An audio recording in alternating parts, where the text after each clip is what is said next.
नमस्कार, मैं हूं बालकृष्ण थरेजा। आप देख रहे हैं डेली लाइव। आइए शुरुआत करते हैं आज के मुख्य समाचारों की। पूर्वांचल वासियों ने टाउन स्थित कोलानेर पर एकत्रित होकर अस्त होते सूर्य को जल चढ़ाकर छठ मैया से मांगी मनौतियां। नेशनल हाईवे संख्या 754 से जुड़े किसानों ने जिला कलेक्टर को सौंपा ज्ञापन, विभिन्न समस्याओं के निस्तारण की रखी मांग। डंडी वाले कांटे के स्थान पर कंप्यूटर कांटे से तोड़ शुरू करवाने की मांग। भारतीय किसान संघ ने जिला कलेक्टर को सौंपा ज्ञापन। टाउन गौशाला में श्रीमद् भागवत कथा का वाचन जारी, कथावाचक ने बताया जीवन में गुरु का महत्व। निर्वाचन विभाग ने टाउन स्थित वीएम कॉलेज में किया क्लस्टर एनरोलमेंट कैंप का आयोजन। और अब समाचार विस्तार से। पूर्वांचल वासियों ने टाउन स्थित कोलानेर पर एकत्रित होकर अस्त होते सूर्य को जल चढ़ाकर छठ मैया से मनौतियां मांगी। 4 दिवसीय छठ पर्व के तहत बुधवार को तीसरे दिन टाउन स्थित कोलानेर पर पूर्वांचल वासियों द्वारा अस्त होते सूर्य को जल चढ़ाया गया। इस दौरान टाउन स्थित HMH नहर पर नगर परिषद तथा जिला प्रशासन की ओर से स्वच्छ जल तथा अन्य सुविधाओं की व्यवस्था की गई। इस मौके पर सैकड़ों की संख्या में पूर्वांचल वासियों ने नहर के पानी में खड़े होकर सूर्य को अर्घ्य देकर मनौतियां मांगी। श्रद्धालुओं ने बताया कि छठी मैया के इस पर्व पर मांगी गई मनौतियां पूरी होती हैं। इसी के तहत आज टाउन जंक्शन से सैकड़ों लोग कोला नहर पर पहुंचे। पुलिस प्रशासन द्वारा व्यवस्था बनाए रखने के लिए यहां पुलिस कर्मियों की ड्यूटियां लगाई गई थी। इससे पूर्व सैकड़ों की संख्या में पूर्वांचल वासी दोपहर को ही कोला नहर पर एकत्रित होना शुरू हो गए। सूर्य अस्त होते होते सैकड़ों की संख्या में पूर्वांचल वासी कोला नहर पर पहुंचे तथा छठी मैया की आराधना कर मनौतियां मांगी। इस मौके पर नहर तथा आसपास के एरिया को टेंट तथा लड़ियों से सजाया गया और नहर के आसपास कई दुकानदारों ने दुकानें लगाकर अपना सामान बेचा।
तरह बहुत बढ़िया होता है भाई।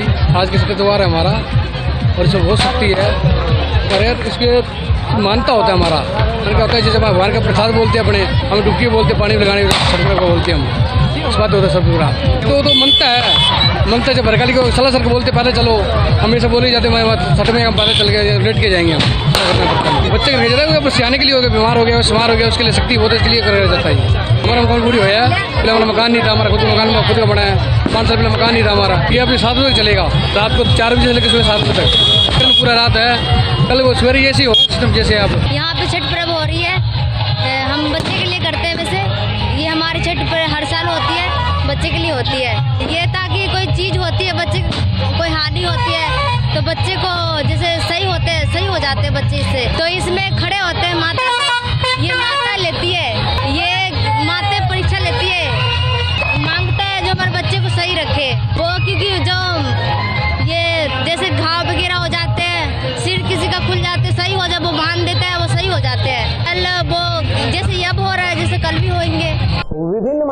लेकर नेशनल हाईवे संख्या 754 से जुड़े किसानों ने आज मुख्यमंत्री के नाम का ज्ञापन जिला कलेक्टर को सौंपा।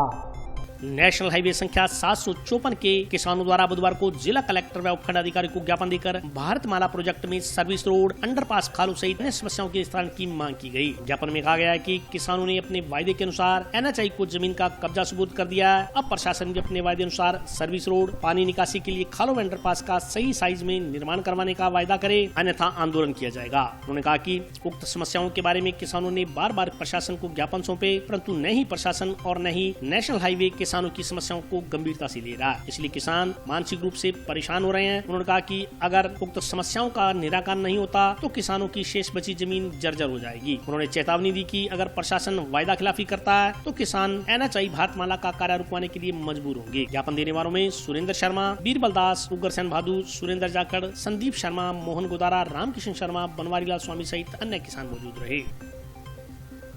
साहब से मिलने के लिए आए थे कि NH के अंदर जो कब्जे की हमारी बात हुई थी, हमने वायदा किया था 20 फसल के बाद में हम आराम से कब्जा दे देंगे। तो कब्जा तो लगभग हम सौंप चुके हैं, हमारी नरमे की फसल हम उठा चुके हैं और कब्जा दे चुके हैं। लेकिन हमारी जो कुछ समस्याएं थी, हम बार बार कलेक्टर साहब को अवगत करा रहे हैं, उनके बारे में अभी तक कुछ नहीं किया गया है। तो आज हम कलेक्टर साहब को ये चेताने के लिए आए हैं कि हमारी सर्विस रोड, बराबर से रास्ता, अंडरपास जो रास्तों का है और खाड़ों का साइज बढ़ा करके ये सही किया जाए और ज़मीन का सही सीमांकन करके किसान को संतुष्ट किया जाए। लेकिन अभी तक उस पर कोई कार्रवाई नहीं की गई है। तो हम कलेक्टर साहब को ये बताने के लिए आए हैं कि तुरंत इस पर कार्रवाई की जाए, अन्यथा किसान फिर वो काम नहीं करने देंगे, NH को काम रुकेंगे, उसके बाद में फिर प्रशासन परेशान होगा। तो इन समस्याओं का समाधान करवाने के लिए हम आज कलेक्टर साहब से मिलेंगे। सही बात तो ये है कि अभी तक हमारे बात समझ में नहीं कि जब हम सहमति से कब्जा दे रहे हैं तो एक तो दिखावा कर रहे हैं ये प्रशासन को, हमला दमला पुलिस थाम, ये जब हम दे रहे हैं, अगर पहले 3 साल तक हमने नहीं दिया तो कब्जा ले लिया था क्या इन्होंने? नहीं लिया। लेकिन हम ये कह रहे हैं कि आज हम PD से मिले, NHI के, हमने उसको समझाया कि हमें खाड़ों की रास्ते की प्रॉब्लम आ रही है, बड़ी समस्या। हम ये नहीं चाहते, हम 3 साल इसलिए लड़े कि भी हम रोड नहीं बनाना चाहते, लेकिन हमारी रोड की सहमति मन गई। सहमति के बाद हमारा हाईकोर्ट में मामला चला गया, उसकी 6 दिसंबर तारीख भी हमारे हाईकोर्ट में, तो हमारी पिटीशन होगी तो यहाँ मामला नहीं रहा। लेकिन दुख इस बात का है कि कलेक्टर साहब से बार बार चर्चा होने के बाद भी और PD से बार बार NHI के अधिकारियों से बार बार बात होने के बाद भी वो रास्ते का और खाड़े का पानी की सुचारू व्यवस्था नहीं करे। आपके माध्यम से हम एक बात कहना चाहते हैं, ये बिल्कुल चेताना चाहते हैं, चेतावनी है कि अगर 1-2 दिन में हमारा बैठ के खाड़ों का पानी की समस्या हल नहीं की गई तो हम इस बात को लेकर आंदोलन चलाएंगे। अब ये नहीं कि रोड मणे नहीं मणे, बात है लगे रोड जाए चाहिए, हमने जगह दे दी, कब्जा दिया, लेकिन इस बात को लेकर हम कब्जा नहीं देंगे कि हमारे खाड़े की और रास्ते की व्यवस्था की जाए। इस मांग को लेकर हम जिला कलेक्टर साहब के यहाँ आए हैं और जिला कलेक्टर साहब को ज्ञापन दे और मेरी बात हुई, पहुंचे आने वाले हैं। उसके बाद PD से मिले, PD ने बड़ी लंबी चौड़ी कहा जी 18 तारीख को मैं जाऊंगा और इस पे करूंगा, जबकि इससे पहले 3 बार PD से और SC से मिल चुके हैं। हम सिंचाई विभाग के ये कहते जी SC भेज देगा, पैसे भेज देगा, हम कर देंगे। SC ने उसका प्रारूप भेज दिया है, तो उसका साइज सही करके हमें पानी की व्यवस्था की जाए, अन्यथा हम ये कह रहे हैं कि हमारे 3 दिन के बाद आंदोलन चलाएंगे, जिस जगह काम चलाएंगे वहाँ सारे किसान इकट्ठे होकर हम बैठ जाएंगे, इनको काम नहीं करने देंगे। भारतीय किसान संघ ने जिला कलेक्टर को ज्ञापन देकर डंडी वाले कांटे के स्थान पर कंप्यूटर कांटे से तोल शुरू करवाने की मांग की है। भारतीय किसान संघ की बैठक बुधवार को जंक्शन में हुई। बैठक में डंडी कांटे से तोल बंद कर धर्म कांटे से तोल करवाने का मुद्दा छाया रहा। इस मौके पर संघ के जिलाध्यक्ष प्रताप सिंह चूड़ा ने कहा कि जिले में कई व्यापारी नरमा की बुआई के समय किसानों का शोषण कर रहे हैं। इनके खिलाफ किसान संघ लगातार आवाज उठा रहा है, लेकिन अभी तक भारतीय किसान संघ को ज्यादा कामयाबी नहीं मिल पाई है। उन्होंने कहा कि डंडी वाले कांटे तोल को बंद किया जाए और कंप्यूटर वाले कांटे से बिना काट तोल आरम्भ किया जाना चाहिए। उन्होंने कहा कि व्यापारी काट भी काट रहे हैं और डंडी कांटे से तोल भी रहे हैं। इन मांगों सहित कई अन्य मांगों को लेकर जिले की कई तहसीलों में किसानों की ओर से कृषि उपज मंडी समिति कार्यालय का घेराव भी किया गया था। तब मंडी समिति की ओर से कुछ छोटी मोटी मांगों को मान लिया गया था, लेकिन डंडी कांटे की जगह कंप्यूटर कांटे से तोल की मुख्य मांग अभी भी लंबित चल रही है। बैठक के बाद इस संदर्भ में जिला कलेक्टर को भी ज्ञापन सौंपा गया। आज अपनी मासिक बैठक की 9 तारीख हुआ करती थी, अभी प्रांत में नई तारीख हो सकती है, हर महीने की 10 तारीख को ये बैठक हो जाएगी। तो आज की अपनी बैठक का जो मुख्य एजेंडा है ये है कि जो नरमे की तोलवाड़ा जो सिस्टम चल रहा है, इस मामले में मिलेंगे 2-3 दिन पहले हम कुछ सचिवों ने खराब भी किया था सचिव का, उसमें कुछ रिजल्ट मिला है, लेकिन अभी वो रिजल्ट अधूरा है, उसको पूरा करने के लिए जिला कलेक्टर साहब से मिलेंगे और जो अपने निर्देशक मंडी है अपने सारण, उनकी जो बातचीत से मुझे ये लग रहा है निकाल के देगा, वो अपने घुमरा कर रहे हैं बारी बारी का, ये आदेश है वो आदेश है, आदेश उनके पास कुछ है नहीं। हम लोग को कागजात है पुरानी, पता नहीं कहाँ से उठा के लेके, तो कागजात दिखा के बाद ये आप देखो इसमें हो जाएगा, ऐसा हो जाएगा। अब उन्होंने हमें ये कहा कि मैं डायरेक्टर जयपुर से कोई दिशा निर्देश मांग रहा हूँ, उसमें उन्होंने कह दिया कि आप कंप्यूटर कांटे से दवाई चालू करो, वो चालू करवा देंगे। आज भारतीय किसान संघ की मासिक बैठक होने जा रही है। ये हमारी हर महीने की 9 तारीख को बैठक हुआ करती थी, इस बार 10 तारीख को प्रांत में आदेश करती है। आज की बैठक का जो हमारा मुख्य एजेंडा है वो नरमा दवाई में पूरे जिले में जो व्यापारी मिलकर किसानों का शोषण कर रहे हैं उसके खिलाफ भारतीय किसान संघ लगातार आवाज उठा रहा है, लेकिन उसमें हमें अभी तक कुछ ज़्यादा कामयाबी मिली नहीं। हम ये चाहते हैं कि डंडी कांटे वाला तोड़ बंद हो और कंप्यूटर कांटे से बिना काट के तोड़ो, लेकिन व्यापारी अभी काट रहे और डंडी कांटे से तोड़ भी चल रहे हैं। इसी से मैं आज जिला कलेक्टर से मिलेंगे, परसों नरसों बहुत सारी अपनी जो तहसीलें हैं उन्होंने कृषि प्रतिनिधि सचिव का घेराव भी किया था, और वहाँ घेराव करने के बाद में जो छोटी छोटी 2-4-5 मांगे थी वो उन्होंने मांगी। हमारी मानने के बाद में उन्होंने कल हमें अवसर में बाकायदा अपना मांग पत्र लिख के दिया कि ये मांगे आपने मंजूर कर दिए, लेकिन जो मुख्य मांग है वो भी लंबित पड़ी है। हमारी मुख्य मांग ये है कि डंडी कांटा बंद करके धर्म कांटे से तुलवाइए। टाउन स्थित गौशाला प्रांगण में चल रही श्रीमद् भागवत कथा में आज कथावाचक स्वामी विज्ञानानंद महाराज ने गुरु की महिमा का बखान किया। टाउन स्थित गौशाला प्रांगण में चल रही श्री मद् भागवत कथा के तीसरे दिन बुधवार को कथा वाचन करते हुए कथावाचक श्री विज्ञानानंद महाराज ने कहा कि गुरु के बिना गति प्राप्त नहीं हो सकती, गुरु ही मनुष्य को भवसागर से पार उतार सकता है। उन्होंने कहा कि कई बार पुनीत परिवारों में भी महापापी असुर पैदा हो जाते हैं। यह इसलिए क्योंकि वंश की शुद्धि न होने के कारण जिनके माता पिता का चरित्र अच्छा नहीं होता और जो गर्भाधान परंपरा के अनुसार नहीं होता, ऐसे घरों में ऐसी संतान उत्पन्न होती है। उन्होंने कहा कि वर्तमान समय में कुछ इस प्रकार का ही दौर चल रहा है। उन्होंने कहा कि 3 तरह की शुद्धियों से महापुरुष उत्पन्न होते हैं। अगर ये शुद्धियां हो तो कभी भी आतताई असुर संतानें उत्पन्न नहीं हो सकती। उन्होंने वेदों का उदाहरण देते हुए कहा कि एक बड़ा आध्यात्मिक वेदों का विज्ञान है कि एक वैश्विक संत के कुल में एक महापापी दुष्ट रक्षक पैदा हो गया था। कहते हैं कि एक राजा वेद का वंश उत्तम था, लेकिन उसके घर में जो उसकी पत्नी बनकर आई उसका चरित्र अच्छा नहीं था, इसलिए कन्यादान लेते समय उसके वंश को अच्छी तरह देख विचार करना चाहिए। उन्होंने कहा कि माता का 80% प्रभाव संतान पर पड़ता है। उन्होंने कहा कि स्त्री पूजने योग्य होती है। जब जब स्त्री का अपमान होता है तब तब भगवान धरती पर अवतार लेकर पापियों का नाश करने के लिए अवतरित होते हैं। इस मौके पर मनमोहक झांकियों का भी प्रदर्शन किया गया।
गौशाला समिति जो कि चिन्नर स्कूल के सामने है, उसमें मद्ध भागवत पुराण कथा का आज तीसरा दिन है। इसके अंदर श्री 1008 पूज्य गुरुजी श्री विज्ञानानंद सरस्वती जी महाराज जी के मुखारबिंद से श्री मद्ध भागवत कथा का प्रवचन किया जा रहा है।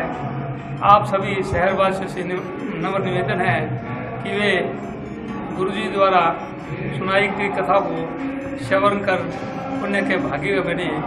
एक और निवेदन है कि सुबह 9 से 10 बजे तक भी गीता का पाठ गुरुजी द्वारा गौशाला के उसी हाल में, इस हाल में श्री मद्ध भागवत कथा का पाठ किया जाता है। सुबह 9 से 10 बजे तक गीता पाठ भी किया जाता है। श्री मद्ध भागवत कथा के अंतर्गत प्रवचन जो चल रहे हैं उसमें भारी संख्या में शहर के गणमान्य लोग, भक्तगण लोग पधार रहे हैं शहरवासी से निवेदन है कि वे भी इस प्रवचन की सभा में भाग लेवें। यह रविवार 14 तारीख तक यहाँ पर प्रवचन के कार्यक्रम चलेंगे। उसके पश्चात 15 तारीख सोमवार को सुबह 9 बजे पूर्ण आहुति व हवन का कार्यक्रम गौशाला प्रांगण में रखा गया है। सभी से निवेदन है कि इस सभी पूर्ण कार्यक्रमों में भाग लेवें और कथा को श्रवण करें। और अभी वक्त ब्रेक का, हाजिर होता हूँ छोटे से।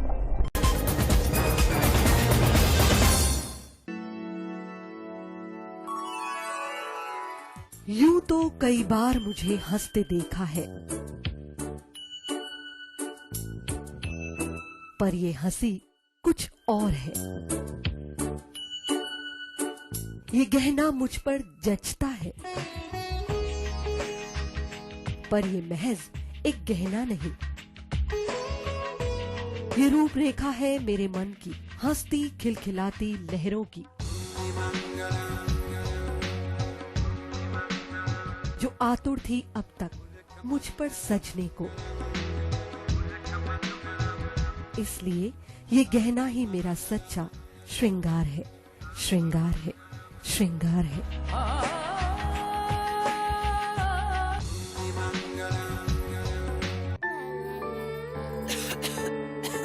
दीदी ये देखो,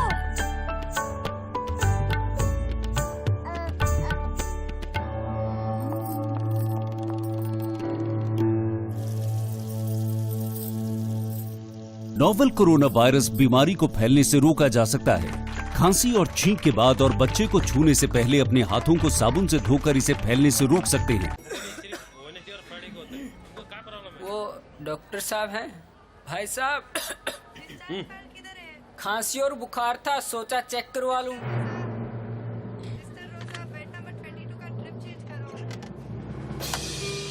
नोवेल कोरोना वायरस बीमारी को फैलने से रोका जा सकता है।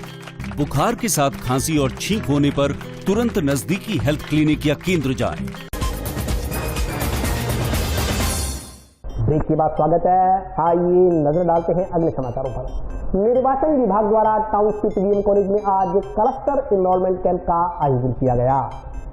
युवा मतदाताओं के लिए निर्वाचन विभाग के निर्देशानुसार बुधवार को टाउन स्थित व्यापार मंडल कन्या स्नातकोत्तर महाविद्यालय में क्लस्टर एनरोलमेंट कैंप का आयोजन किया गया। शिविर में युवा मतदाताओं को प्रेरित करने के लिए राष्ट्रीय सेवा योजना की इकाई के तत्वाधान में स्वीप गतिविधियों के तहत निर्वाचन एवं लोकतंत्र विषय पर रंगोली एवं पोस्टर प्रतियोगिता भी आयोजित की गयी। प्राचार्य नीलम गौड़ ने बताया कि शिविर में छात्राओं की सहभागिता सुनिश्चित करते हुए स्वीप गतिविधियों के अंतर्गत महोत्सव मत का अधिकार विषय पर कार्यशाला व मतदाता जागरूकता रैली, पोस्टर, प्रश्नोत्तरी में स्लोगन लेखन प्रतियोगिता का भी आयोजन किया गया। महाविद्यालय समिति प्रधान अशोक जिंदल ने शिविर की उपयोगिता व भारतीय लोकतंत्र में अपनी सहभागिता सुनिश्चित करने के लिए छात्राओं को प्रेरित किया। इस मौके पर छात्राओं को वोटर हेल्पलाइन ऐप एवं अपना पंजीकरण करवाने के लिए अवगत करवाया गया। साथ ही कैंप की उपयोगिता के बारे में भी जानकारी दी गयी। योग सही किया जाए और ज्यादा से ज्यादा देश में वोटिंग, क्योंकि वोटिंग के ऊपर ही हमारा जो लोकतंत्र टिका हुआ है।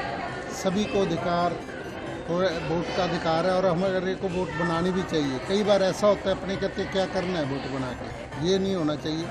और इसके लिए आज जो ये रंगोली और ये पोस्टर वगैरह ये भी दर्शाते हैं कि ज़्यादा से ज़्यादा हम वोटिंग का जो पावर यूज़ करें। हमने आज वोट के बारे में जो रंगोली प्रतियोगिता की है आयोजित, और उसमें हमने रंगोली, पोस्टर और भाषण प्रतियोगिता का आयोजन किया है।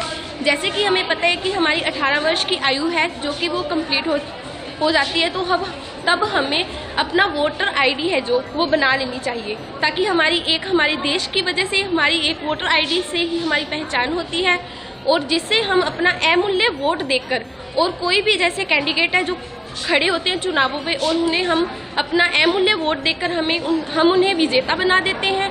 और जैसे कि हम अपना जो वोट है और उसके तहत ही हम अपने सही और जो आगे आने वाले हमारे जो भविष्य में जो वो काम करेंगे उनके बारे में हम भी मतलब उनको अपना अमूल्य वोट देकर विजेता बनाते हैं। जैसा कि आप जानते हैं, भारत विश्व का बहुत बड़ा लोकतांत्रिक देश है और हमारी सरकार का जो आधार होता है ये वोट पर निर्भर करता है।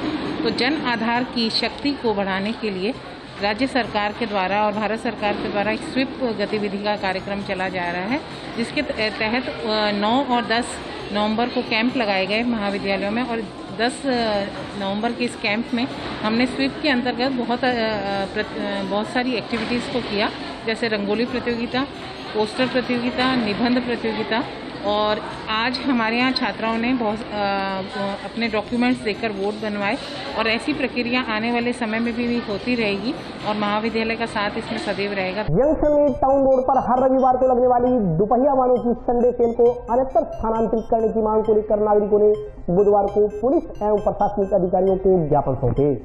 जंक्शन के मुख्य बाजार में टाउन रोड पर हर रविवार को लगने वाली दुपहिया वाहनों की संडे सेल को आसपास के लोगों को हो रही परेशानी के मद्देनजर यहां से अन्यत्र स्थानांतरित करने की मांग को लेकर शहर के जागरूक नागरिकों ने बुधवार को एडीएम, एसडीएम व पुलिस अधीक्षक को ज्ञापन सौंपा। इस मौके पर ज्ञापन में कहा गया कि जंक्शन के बाजार में भगत सिंह चौक के पास अवैध तरीके से दुपहिया वाहनों की संडे सेल लगाई जाती है। संडे सेल की न तो प्रशासन से अनुमति ली जाती है और न ही पुलिस से। इस बारे में पहले भी प्रशासन व पुलिस को अवगत करवाया गया। सेल लगने के कारण गलियों में अतिक्रमण हो जाता है, लोगों को आवागमन में दिक्कतों का सामना करना पड़ता है। ज्ञापन के अनुसार पास ही मंदिर व आधा दर्जन कोचिंग संस्थान है। संडे सेल में आने वाले लोग खुले में लघु शंका करते हैं तथा अभद्र भाषा का प्रयोग किया जाता है। इसलिए प्रशासन इस तरफ ध्यान देकर इस संडे सेल को कहीं और अन्यत्र स्थानांतरित करे ताकि आमजन को राहत मिल सके।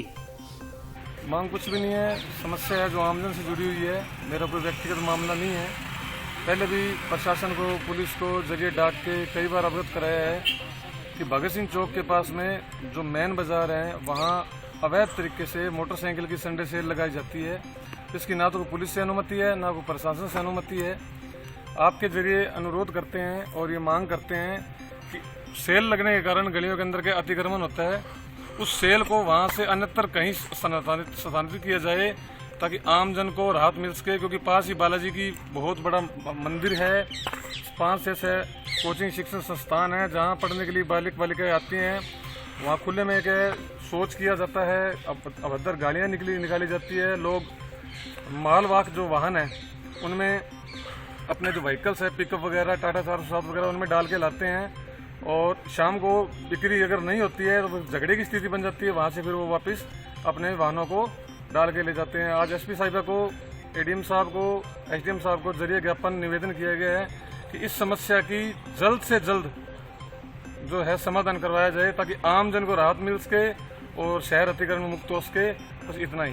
जंक्शन पुलिस ने बीती रात भट्टा कॉलोनी से एक युवक को 2 धारी तलवार लेकर घूमने के आरोप में गिरफ्तार किया है। जंक्शन पुलिस ने मंगलवार रात किसी वारदात को अंजाम देने की फिराक में 2 धारी तलवार लेकर घूम रहे एक व्यक्ति को गिरफ्तार कर आर्म्स एक्ट के तहत मामला दर्ज किया है। पुलिस जानकारी के अनुसार मंगलवार रात करीब 9:30 बजे एएसआई दलीप सिंह के नेतृत्व में पुलिस टीम गश्त कर रही थी। गश्त के दौरान मुखबिर के जरिए सूचना मिली कि भट्टा कॉलोनी में एक युवक तलवार लेकर घूम रहा है। सूचना के अनुसार उक्त व्यक्ति किसी वारदात को अंजाम देने की फिराक में था। सूचना मिलने पर पुलिस टीम भट्टा कॉलोनी में काली माता मंदिर के नजदीक पहुंची तो उक्त युवक हाथ में 2 धारी तलवार लेकर घूमता पाया गया। पुलिस ने युवक से तलवार लेकर घूमने का कारण पूछा तो वह संतोषजनक जवाब नहीं दे पाया। इस पर पुलिस ने तलवार बरामद कर मौके से कार्तिक उत्तर नरेश कुमार रेगर निवासी वार्ड नंबर 15 हनुमानगढ़ जंक्शन को गिरफ्तार किया। आरोपी के खिलाफ आर्म्स एक्ट के तहत मामला दर्ज किया गया। मामले की जाँच एएसआई नाथूलाल कर रहे हैं। ये कल दिनांक 9/11/2021 को श्री दिलीप कुमार जी एएसआई ने जरिए मुखबिर इत्तला मिलने पर मुलजिम कार्तिक सन नरेश कुमार निवासी भट्टा कॉलोनी को ये काली मंदिर भट्टा कॉलोनी के पास में धारदार हथियार से गिरफ्तार किया, जिसको आज बाद अनुसंधान माननीय न्यायालय में पेश कर जेसी करवाया गया है। पूरा आज के लिए बस इतना ही। कल फिर हाजिर होता हूँ नए समाचारों के साथ। तब तक के लिए नमस्कार।